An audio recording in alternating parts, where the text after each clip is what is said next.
Olá, pessoal. Hoje vamos tratar da apelação em matéria criminal, como vocês já têm conhecimento. A apelação, ao lado do recurso em sentido estrito, formam aí o conjunto de recursos, a dupla de recursos, que é a base do sistema recursal do processo penal, né? Através do recurso em sentido estrito, que, em regra, ampara as decisões interlocutórias, né? Embora nós tenhamos visto já que muitas decisões que não são propriamente decisões interlocutórias também são amparadas pelo recurso em sentido estrito. Ao lado da apelação, formam a base de recursos pelo meio dos quais o acusado em matéria criminal pode se valer do denominado duplo grau de jurisdição, né? Nós estudamos lá no início da matéria, estudamos quando falamos da parte geral do sistema recursal, que o duplo grau de jurisdição, ainda que não esteja previsto expressamente na Constituição Federal, ele se faz presente, de um lado, pela estrutura da nossa Constituição, né, que faz a previsão de todos os tribunais e de todas as suas competências, e se faz presente em documentos internacionais, dos quais o Brasil é signatário, e, portanto, ele é, sim, presente no nosso ordenamento jurídico. A apelação é conceituada pela doutrina como um meio de impugnação ordinário. O Aury Lopes Júnior fala que é um meio de impugnação ordinário por excelência, ou seja, é a estrutura do duplo grau de jurisdição que se atende por meio da apelação. Não é? Você chega ao final do desenvolvimento do procedimento processual, tem uma sentença e contra aquela sentença cabe a apelação. Daí a noção de que é, por excelência, o recurso ordinário. É um recurso que pode ser total ou parcial, ou seja, acusador e acusado podem apelar da decisão em todo o seu conteúdo. Então, para pegar o sentido mais amplo, o réu condenado pode pedir absolvição, uma vez absolvido ou condenado, o Ministério Público também pode pedir alteração completa da decisão, como pode também ser parcial, ou seja, pode haver um apelo em relação à quantidade de pena aplicada, pode haver um apelo em relação a reconhecimento ou não reconhecimento da presença de uma qualificadora, pode haver uma apelação em relação ao regime inicial de cumprimento de uma pena, ou seja, tudo aquilo que foi objeto de análise durante o processo poderá ser reanalisado pelo tribunal que receber aquele recurso. Este meio de impugnação ordinário, que pode ser total ou parcial, autoriza o órgão jurisdicional num grau superior a fazer uma revisão crítica desta decisão. E esta palavra revisão crítica, ela tem um sentido específico no que diz respeito à apelação. É justamente o sentido que se emprega na doutrina de juízo sobre o juízo.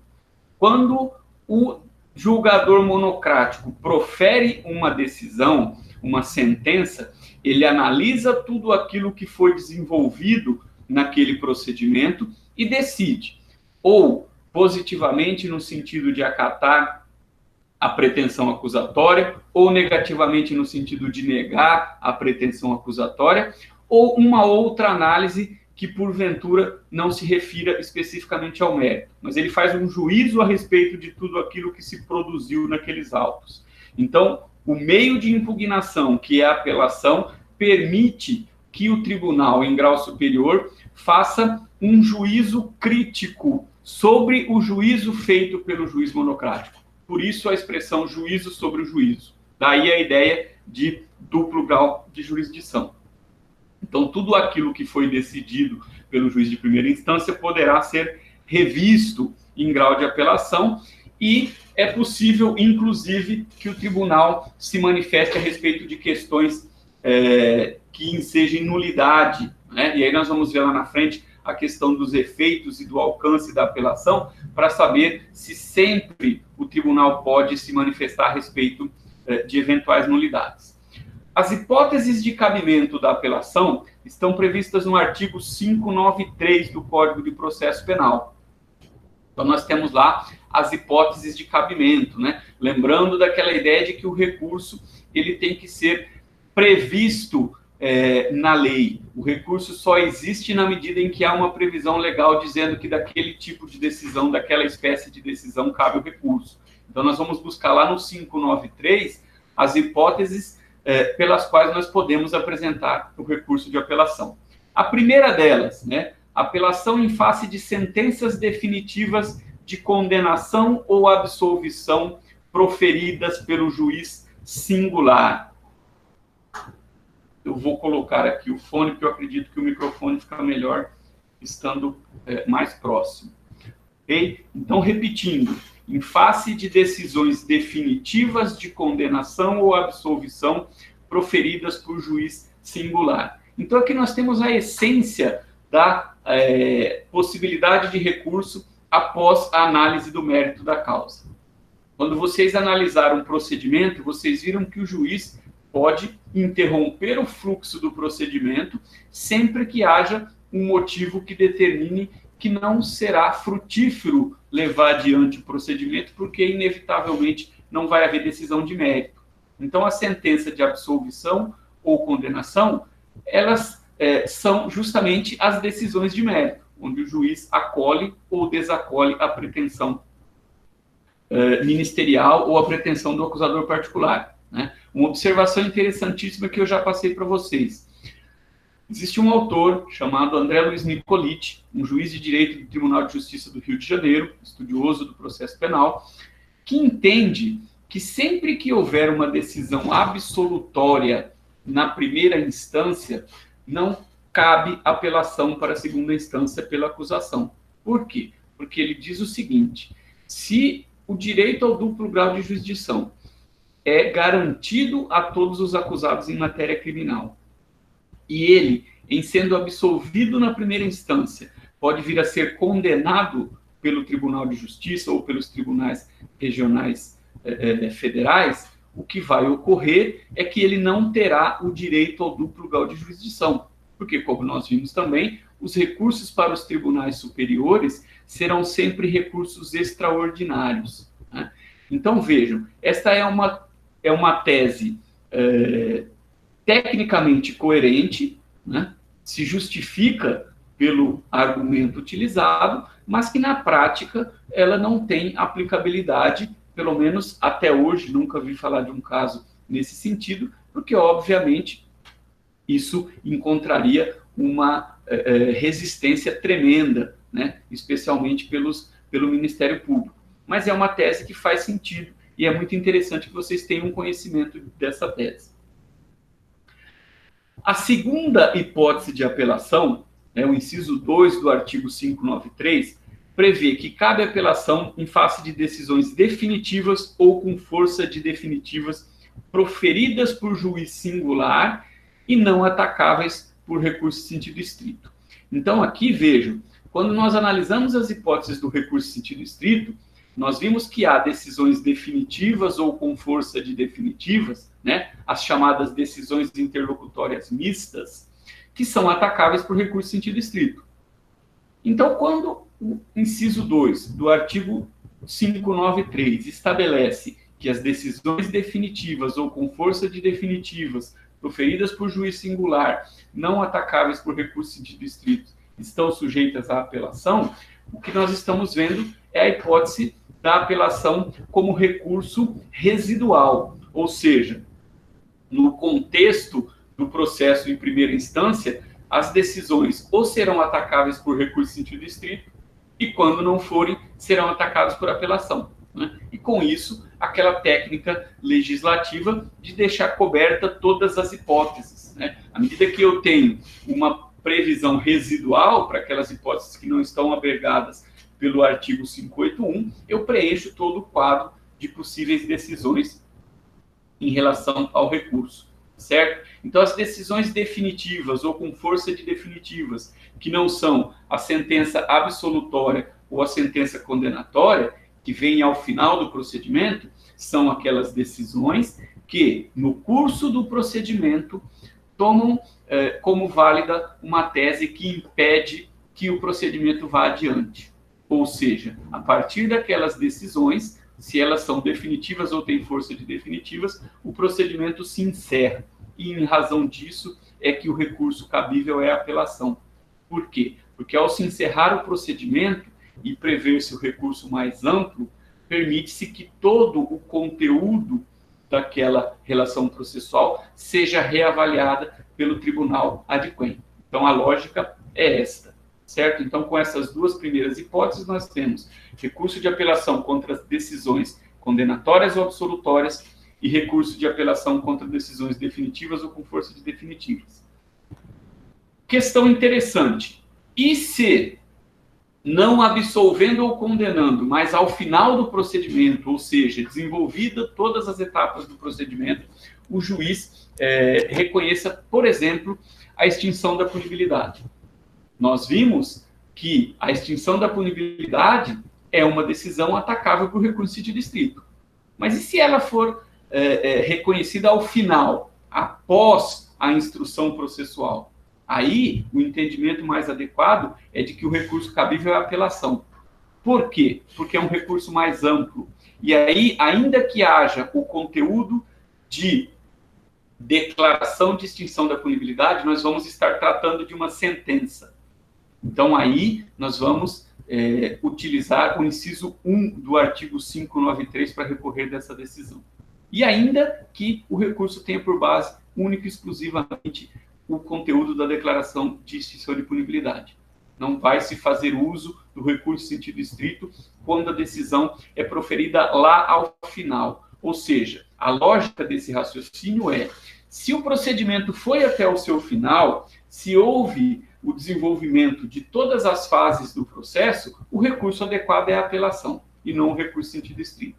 Naquela lógica de o recurso em sentido estrito é aquele que se utiliza no curso do procedimento para resolver questões que precisam ser solucionadas para que o procedimento efetivamente chegue ao seu final.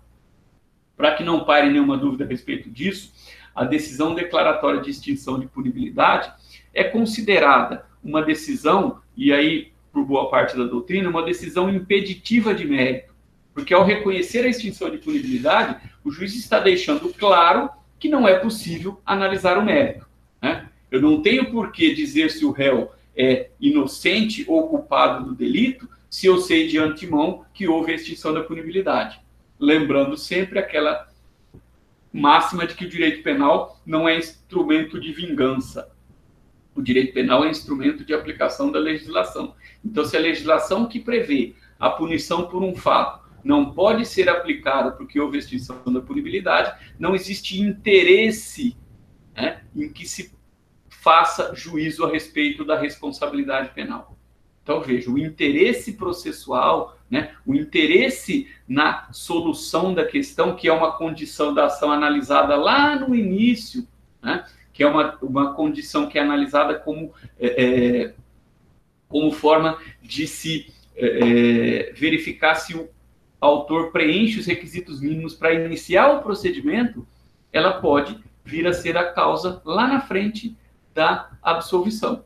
Mas se for ao final do procedimento, ela será atacável por apelação.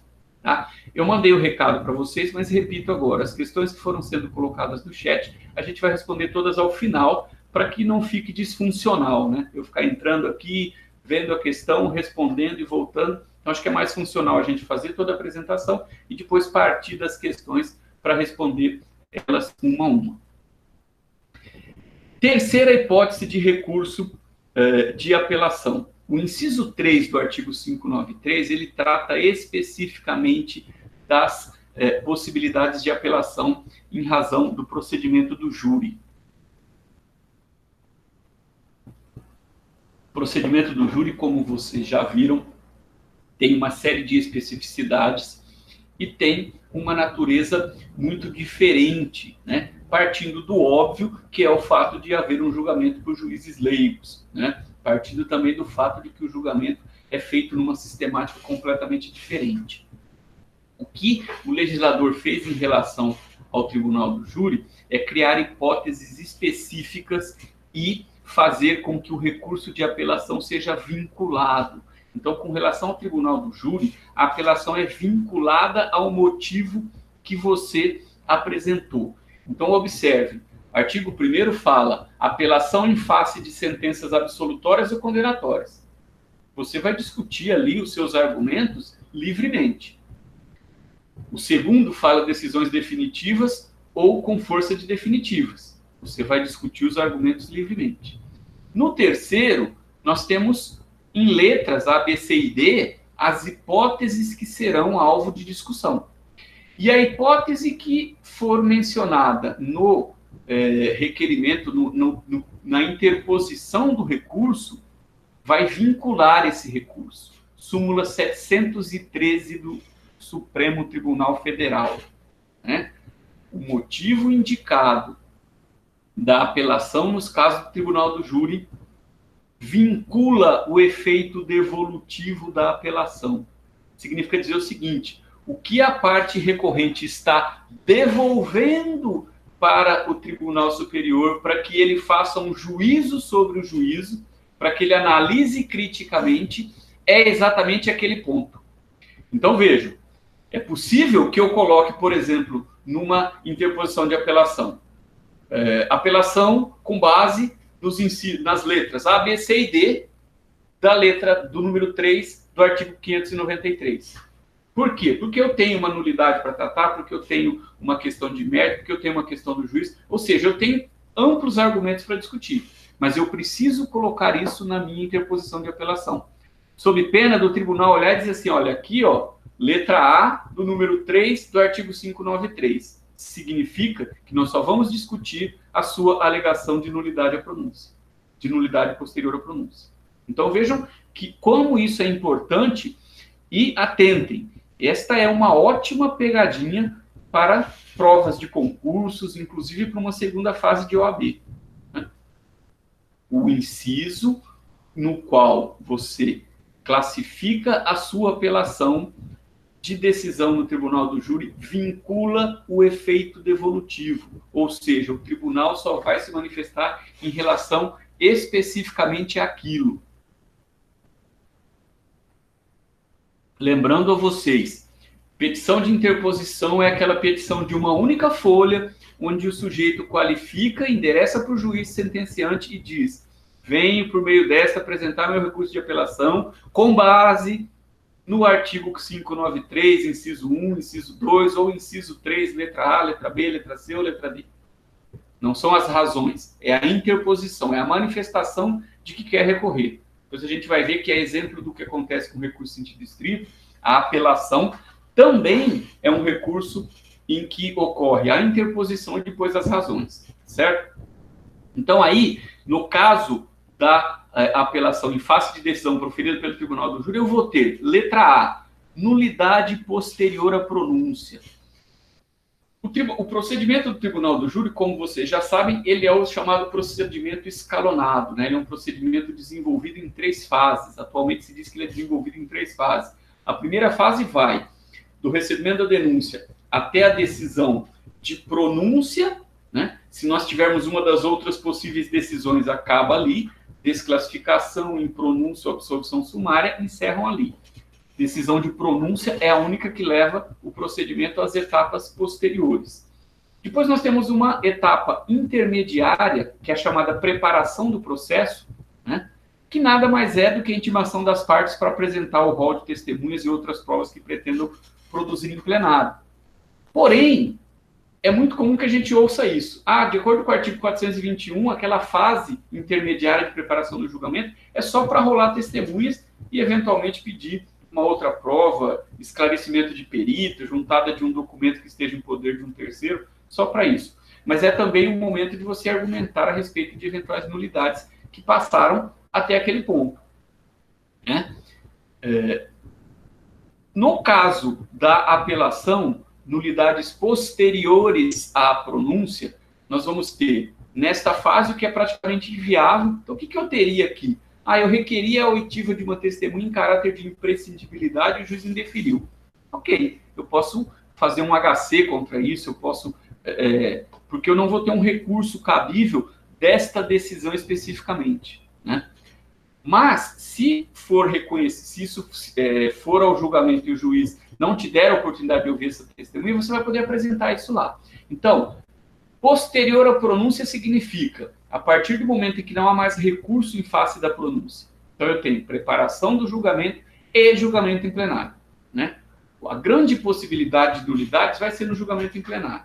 Então, eu tenho amplas possibilidades de julgamento em plenário. Eu lembraria aqui, de pronto para vocês, comunicabilidade entre os jurados, né? Os jurados conversarem a respeito da causa durante o julgamento, né? Comunicabilidade entre as testemunhas estão lá aguardando para prestar depoimento em plenário e entram em contato umas com as outras, também é causa de nulidade, né? Qualquer espécie de cerceamento de defesa, né?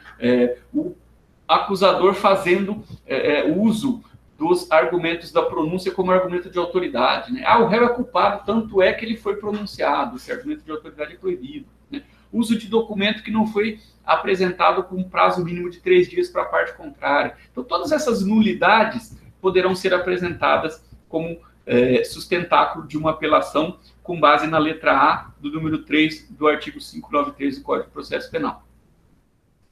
Depois, aí nós entramos na decisão propriamente dita, tá? Nas letras B e C, a decisão do juiz togado. E na letra D, a decisão do conselho de sentença.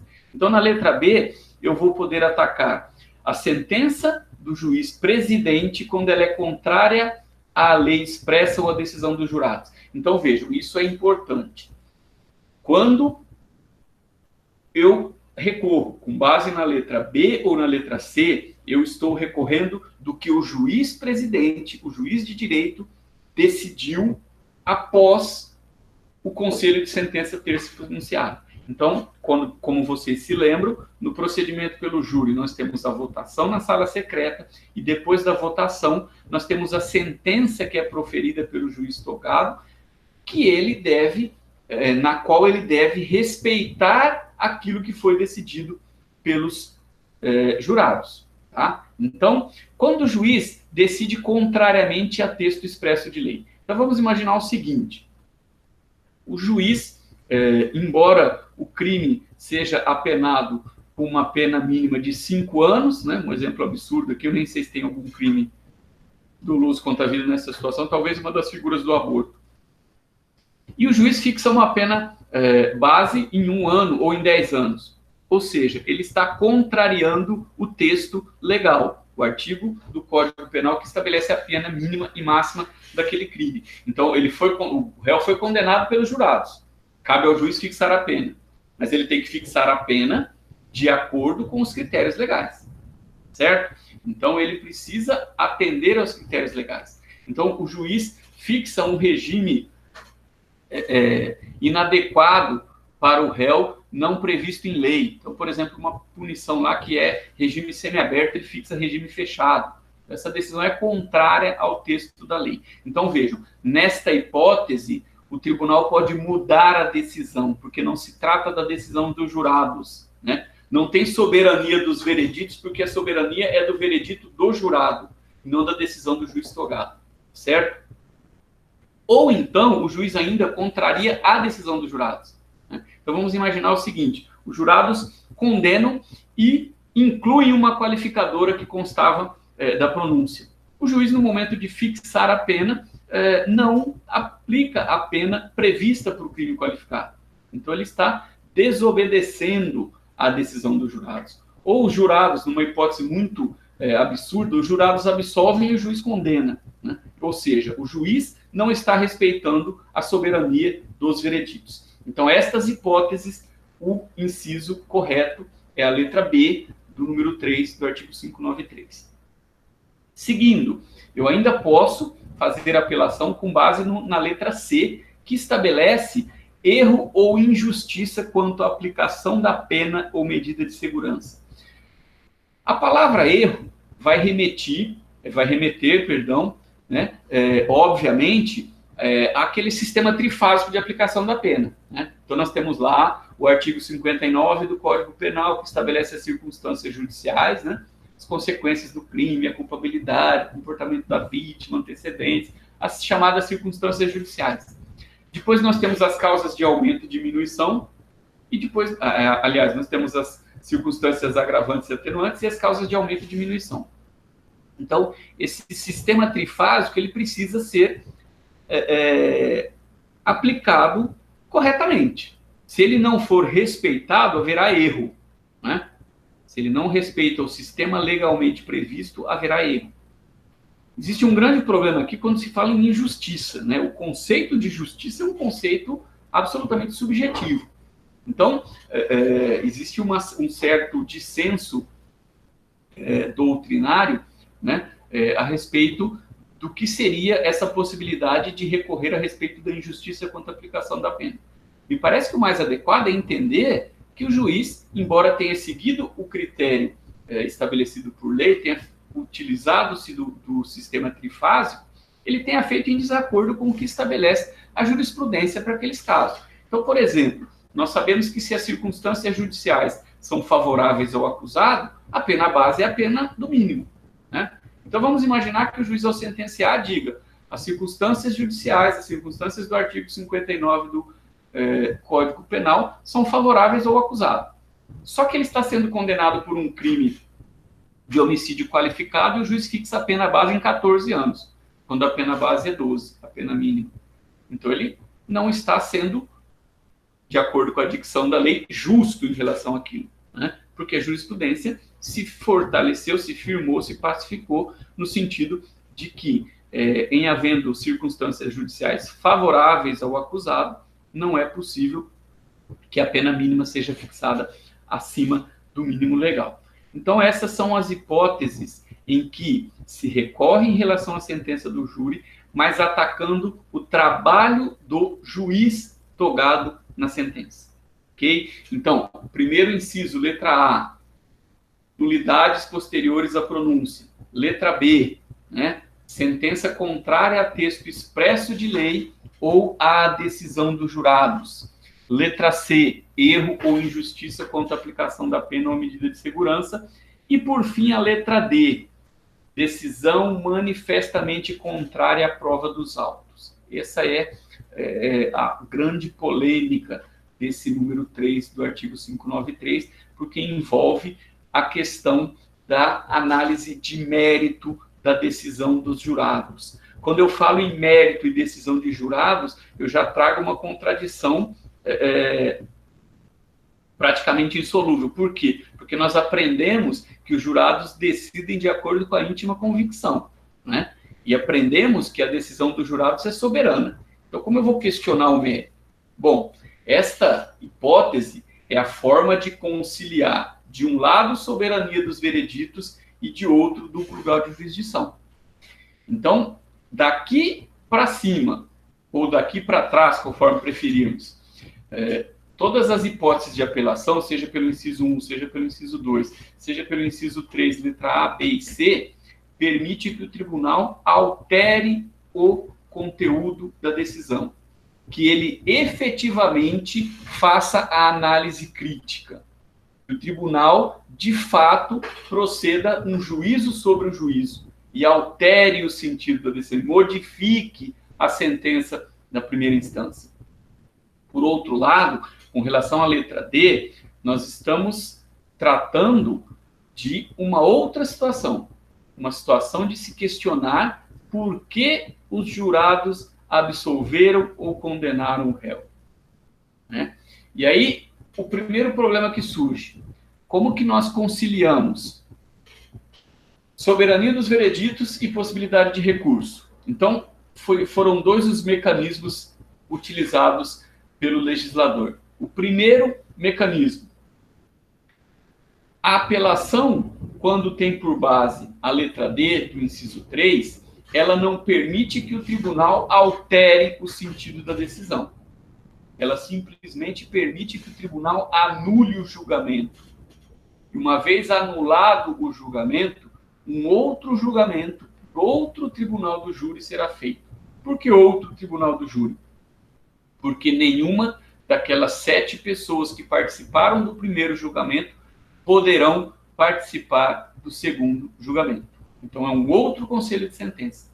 Outras 7 pessoas serão selecionadas serão sorteadas, sentarão no banco dos jurados, ouvirão todas as provas que serão novamente produzidas como se aquele anterior não existisse e vão proferir uma nova decisão. Certo? Então, essa é a primeira forma. A soberania dos vereditos vai estar garantida. Por quê? Porque o tribunal não vai mudar a decisão. O tribunal não vai dizer assim, o réu foi absolvido e eu condeno. Ele vai dizer, entendo que esse julgamento foi contrário à evidência dos autos e anula o julgamento. Outro julgamento será feito. Mas e aí? E para colocar um fim nisso? Para colocar um fim nisso, só é possível fazer uso do inciso terceiro, letra D, uma única vez. Isso vale tanto para a acusação quanto para a defesa. Então, veja, o réu foi absolvido na primeira decisão. O Ministério Público recorreu dessa decisão. Disse que a decisão dos jurados é contrária à evidência dos autos. O processo volta do tribunal com uma decisão favorável ao recurso da acusação. O tribunal entende que, de fato, os jurados decidiram contrariamente à prova dos autos. O que acontece? Um outro julgamento é feito. Independentemente do resultado desse outro julgamento, nem acusação e nem réu poderão recorrer alegando que houve julgamento manifestamente contrário à prova dos autos. Ou seja, isso não vai virar um vai e vem infinito. É uma única vez. Mas, Renato, e se o réu foi absolvido novamente? O Ministério Público não pode recorrer novamente com essa alegação. Pode recorrer alegando uma nulidade do julgamento? Pode. Pode recorrer alegando que o juiz errou na sentença? Pode. Mas não pode recorrer alegando julgamento contrário à prova dos autos. E se o réu foi absolvido na primeira e condenado na segunda? Ele não pode recorrer? Não pode recorrer. Assim como o Ministério Público também não pode. Então, vejam, uma vez tendo sido aceito o recurso pela tese de que o julgamento foi contrário à evidência dos autos, a decisão do segundo julgamento, no que diz respeito ao mérito, ela vai prevalecer. Não importa se ela foi diferente, se ela foi igual. Então, esse é um aspecto. Ela sempre vai prevalecer, porque não é possível julgar nova apelação pelo mesmo argumento. Justamente para compatibilizar exercício do duplo grau de jurisdição com soberania dos vereditos. Foi questionado, doutrinariamente, se quando o artigo fala decisão contrária à prova dos autos, isso significava que não poderia haver uma apelação com o mesmo argumento. Né? Isso ficou superado. Então, quando se fala julgamento contrário à prova dos autos, significa que é o mérito do julgamento, a decisão dos jurados. Certo? Em 2008, nós tivemos a alteração do procedimento do júri e nós passamos a ter aquele quesito genérico que é a pergunta: o jurado absolve ou condena o réu? Né? Esse quesito que é obrigatório, ele engloba todas as teses de defesa. A partir da prevalência desse quesito, passou a se questionar como se faria, né, a análise desse dispositivo. Ora, se o jurado não responde mais aqueles quesitos específicos e diretos, afirmativos a respeito de cada uma das teses da defesa, mas ele simplesmente decide se condena ou absolve, como que a gente pode dizer, como que a gente pode sustentar que a decisão é contrária à prova dos autos? Então, aí surgiu o seguinte entendimento. A partir do momento que o legislador passou a permitir que, nos termos do que diz a lei em relação ao papel dos jurados, que ele possa, por exemplo, decidir de acordo com os ditames de justiça e de acordo com a consciência dele, né? Então, vejam, quando os jurados são chamados a assumir o compromisso, eles assumem o compromisso perante o juiz e perante a sociedade de decidir de acordo com a consciência e com ditames de justiça. Eles não assumem o compromisso de decidir de acordo com a prova dos autos. Eles não são técnicos, eles não são juízes de direito, né? Eles não assumem esse compromisso. Então, há quem defenda, o Auri Lopes Júnior, por exemplo, defende isso, que esta previsão impede que se questione a absolvição quando ela é proferida com base nesse quesito. Por quê? Porque não é possível dizer que os jurados decidiram contrariamente à prova dos autos, se a própria lei dá a eles a autoridade de decidir de acordo com a consciência e com os ditames de justiça, né? Então, isso acabou sendo alvo de alguns questionamentos, e existe um habeas corpus pendente de julgamento no Supremo Tribunal Federal que vai decidir definitivamente isso. Tem prevalecido até o momento que é sim possível que se recorra, e aí no caso, obviamente, nós vamos estar falando de um recurso da acusação, alegando que o julgamento é manifestamente contrário à prova dos autos, né? Independentemente de que o jurado tenha respondido a quesitos afirmativos. Então, e aí como que a acusação vai fundamentar esse recurso? Ele vai buscar a prova dos autos, analisar e dizer assim, olha, ele foi absolvido, mas não tem qualquer lógica na possibilidade de absolvição.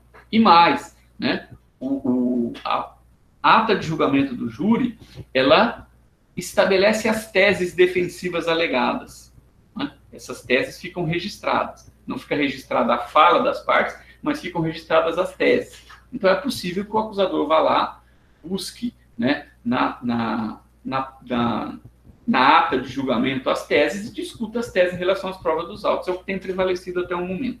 Tá certo? Uma hipótese interessante também em relação ao julgamento perante o júri é a questão da proibição da reformatio impégios, né, da reforma para pior, né? Nós vimos que uma das características do recurso penal é que quando só o réu recorre, não pode haver a reforma da decisão para piorar a situação dele. E como que fica isso em relação ao Tribunal do Júri, né? Tem prevalecido por conta de decisões do Supremo Tribunal Federal que a reformatio impégios aplica-se inclusive em relação a decisões do júri, né? Durante muito tempo nós tivemos um questionamento a respeito disso, que era baseado na ideia da soberania dos vereditos, ou seja, se o tribunal ele não está reformando a decisão, mas ele está anulando a decisão para que outra seja proferida, né, não haveria de se falar em prejuízo do réu. Mas a tese vencedora é de que a possibilidade de prejudicar o réu acaba criando uma limitação pelo direito ao recurso, né? E aí, por consequência, atinge o direito à dupla grau de jurisdição, atinge até mesmo o direito à ampla defesa, né? Que engloba todas as fases do processo. Então, tem prevalecido o entendimento de que a reformatio impégios também vale para as hipóteses de julgamento perante o Tribunal do Júri pelo mérito, onde há nulidade do julgamento e um novo julgamento é feito. Então, como que ficaria? O réu foi condenado por homicídio simples porque os jurados não acataram uma qualificadora. Ele recorreu, alegando que o julgamento foi contrário à prova dos autos, não houve recurso da acusação, ou seja, a acusação se conformou com a decisão. O tribunal anula o julgamento. Num outro julgamento, ainda que ele seja condenado por homicídio qualificado, a pena vai ter que se limitar àquela pena aplicada no delito anterior, assim como acontece nos julgamentos monocráticos, né? Então, está prevalecendo isso agora. Bom, vistas as hipóteses de cabimento, passamos, então, às questões técnicas do recurso. A questão da verificação da tempestividade. O prazo de apelação é 5 dias da intimação da decisão, né? A tempestividade do recurso, a exemplo do que acontece com os outros recursos em processo penal, será verificada, né, do protocolo do termo de interposição do recurso ou da colheita desse termo diretamente do condenado ou do réu absolvido em razão de intimação por oficial de justiça, né? Então, vale aquela mesma regra que eu falei para vocês do recurso em sentido estrito. Nós vamos ter ou a manifestação oral certificada nos autos, se, por exemplo, a sentença for proferida em audiência, ou o termo assinado pelo réu, ou a petição propriamente mesmo de interposição do recurso. Então, o prazo a tempestividade do recurso é aí. Superado a tempestividade, a interposição tempestiva do recurso, nós temos 8 dias para apresentação das razões, né? Com o processo eletrônico, isso perdeu muito importância, né? A lógica, eu já disse para vocês, a lógica em relação a esse prazo para apresentação de razões está muito vinculada à necessidade do sujeito que recorre ter o processo, materialmente falando, ter os autos em mãos para fazer análise de tudo aquilo que consta do processo. Então, atualmente, isso perde muita importância, mas há previsão, né? Em relação às razões, algumas questões precisam ser colocadas. Primeiro, ainda que as razões não sejam apresentadas, o processo sobe ao tribunal. Essa é uma primeira situação. É o ideal? Não, né? A boa doutrina sempre diz, o juiz deve fazer o possível para que as razões sejam apresentadas, se for o caso, até mesmo nomear um defensor dativo, uma vez que foi interposta a apelação, para que se apresente, né? Não vai impedir o processamento e julgamento do recurso, porque, como nós já dissemos, a apelação é um recurso amplo, né? Então, volta para o tribunal para ele fazer tudo aquilo que seria possível se fazer na sentença, né? O juízo sobre o juízo, a análise crítica do tribunal, não fica impedida. Mas, obviamente, que tem um prejuízo, que é a não apresentação das razões. Ok? Outra hipótese possível, a parte que recorre pode informar que vai apresentar as razões diretamente no tribunal. Ou seja, a apelação não tem aquele efeito regressivo que nós vimos no recurso sentido estrito, né? A apelação não permite que o juiz reveja sua sentença, né? Nós vimos, quando analisamos sentença, que a sentença esgota a atividade jurisdicional do juiz e, portanto, a partir daí, ele só pode fazer juízo de admissibilidade de recurso e, eventualmente, solucionar erros materiais na sentença, mas ele não pode alterar a decisão dele. Então, em virtude disso, não há sequer necessidade de apresentar as razões perante o juiz. Pode ser feito diretamente no tribunal, tá certo? Se for do interesse da parte, ele vai apresentar as razões lá no tribunal. Então, esta é uma possibilidade. Em relação ao prazo, nós temos algumas variáveis em relação a esse prazo, especificamente em relação às contrarrazões. No caso de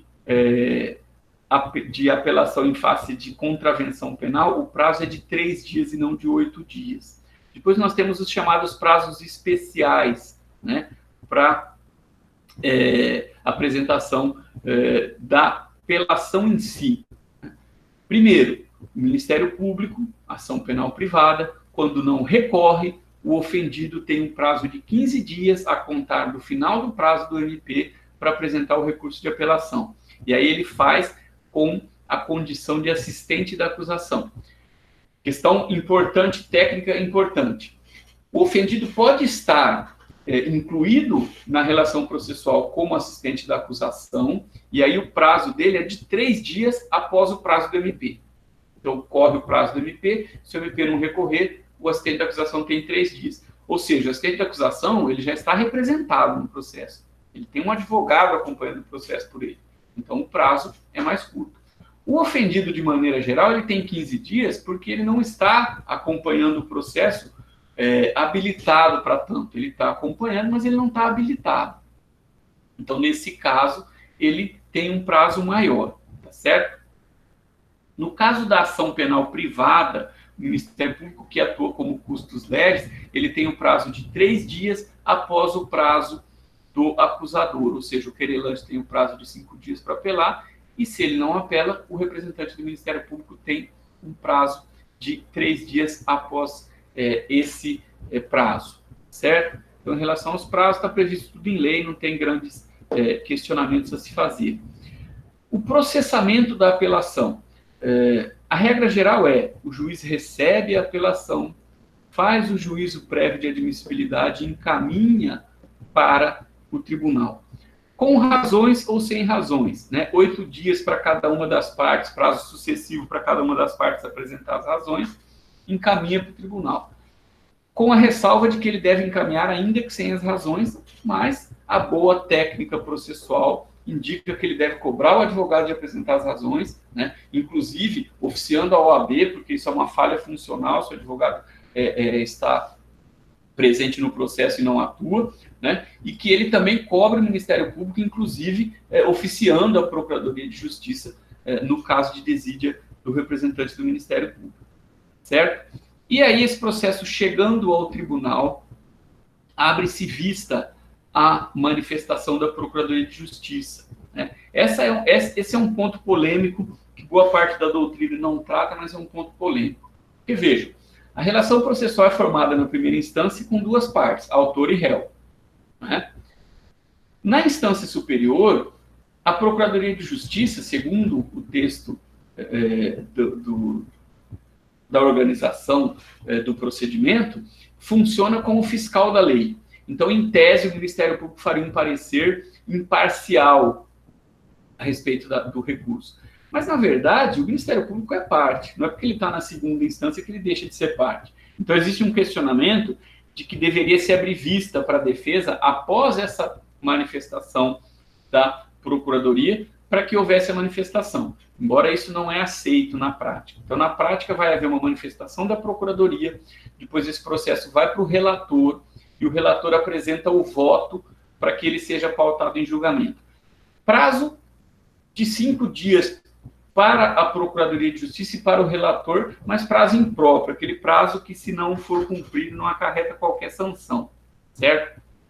Então, após isso, o processo é pautado para julgamento perante a Câmara ou a turma, e aí vai depender da organização de cada tribunal para saber como se faz o julgamento, mas nós sabemos que vai ser sempre um órgão colegiado, normalmente com 3 ou 5 membros, de forma que você tenha sempre a possibilidade de uma decisão, ainda que por maioria, certo? Então, o processamento é bastante simples e é bastante célere, né?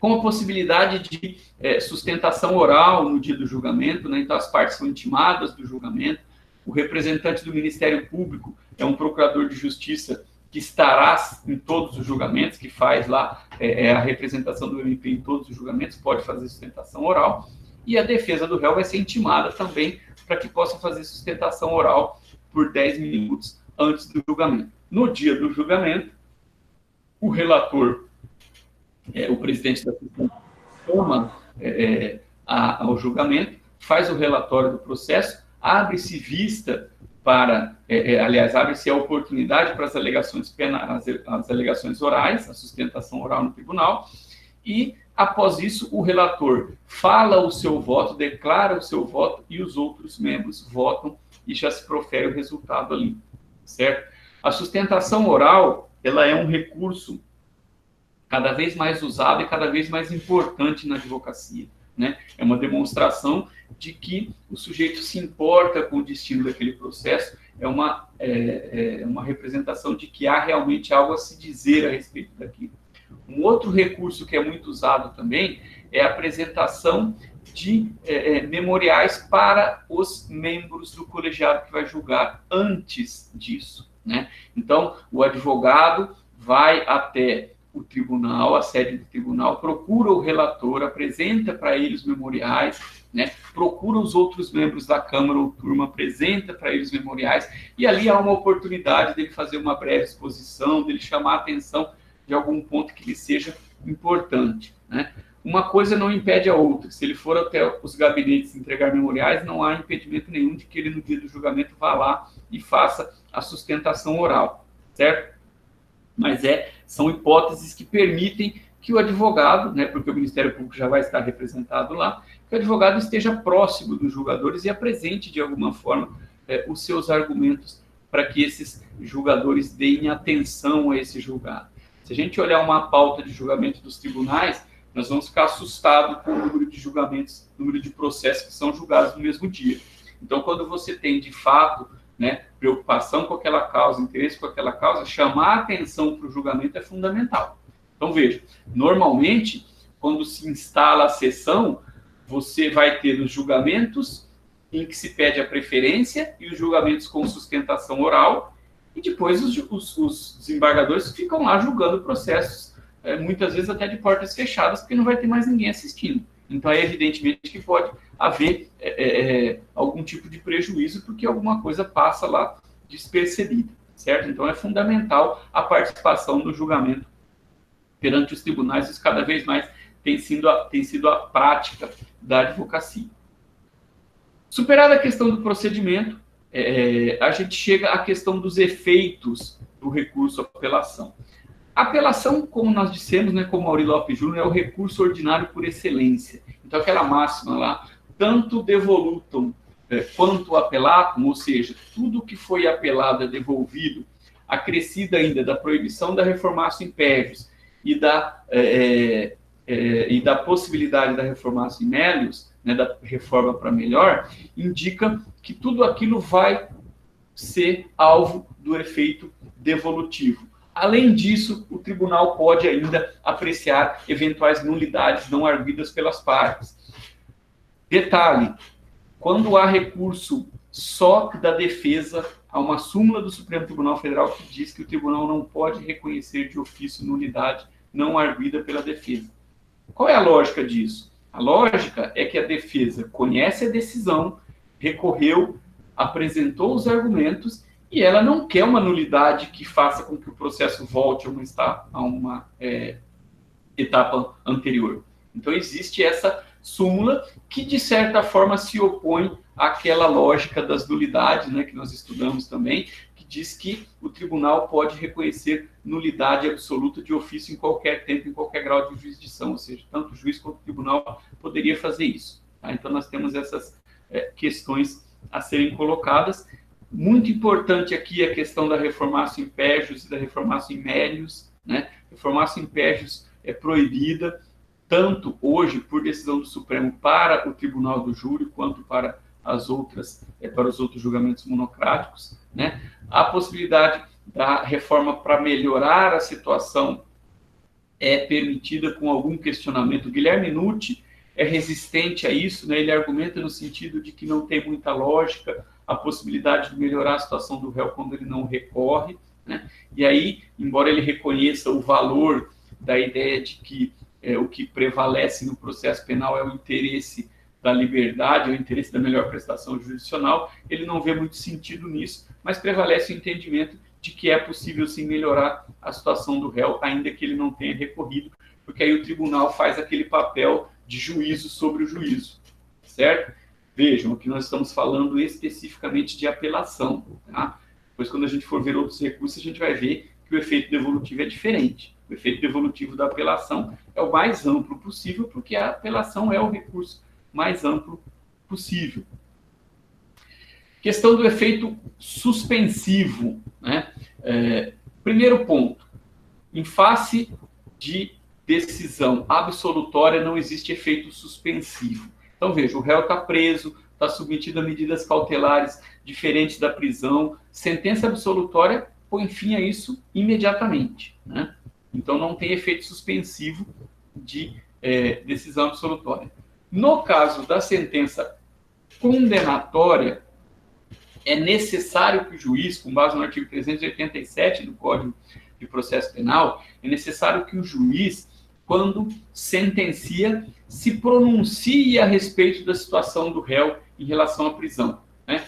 Se ele está preso preventivamente, o juiz tem que decidir se ele continua ou não. Se ele está solto ou submetido a qualquer outra medida cautelar, o juiz tem que se manifestar a respeito disso. Ainda que a situação não sofra alteração nenhuma, o juiz tem que se manifestar, certo? Então, com relação ao efeito suspensivo, o que interessa é basicamente a questão da liberdade do réu, se ela está cerceada de alguma forma ou não. Então, cabe ao juiz, com base no parágrafo único do artigo 387, se manifestar a respeito disso quando profere a sentença condenatória, né? Então, não é propriamente o juiz, ao receber o recurso, que vai dar efeito suspensivo ou não, né? Para efeito de prisão preventiva ou de outras medidas cautelares alternativas à prisão. É a manifestação da sentença propriamente dita. E nós temos ainda a questão do efeito extensivo, né, da chamada extensão subjetiva dos efeitos do recurso ou da apelação, que é a possibilidade do tribunal estender a alguém que não recorreu o resultado daquele recurso. Então, nós já vimos isso quando tratamos de teoria geral dos recursos e vimos que essa hipótese está previamente estabelecida no artigo 580 do Código de Processo Penal, que diz que é sempre possível que o juiz estenda os efeitos, a não ser que a decisão tenha sido tomada em virtude de circunstâncias e condições de caráter pessoal. Ou seja, quando a situação não é específica daquele recorrente, o tribunal pode estender a apelação, né? Esse é o caso típico da nulidade, é o caso típico de reconhecer que não havia prova para condenação e houve a condenação. Então, é muito comum que o juiz faça esse tipo de extensão. E se não o fizer, o réu que não recorreu, ele pode se valer, por exemplo, de um HC, pedindo a extensão dos efeitos, né? Isso também é uma possibilidade, certo? Então, em relação à apelação, grosso modo, são essas as considerações.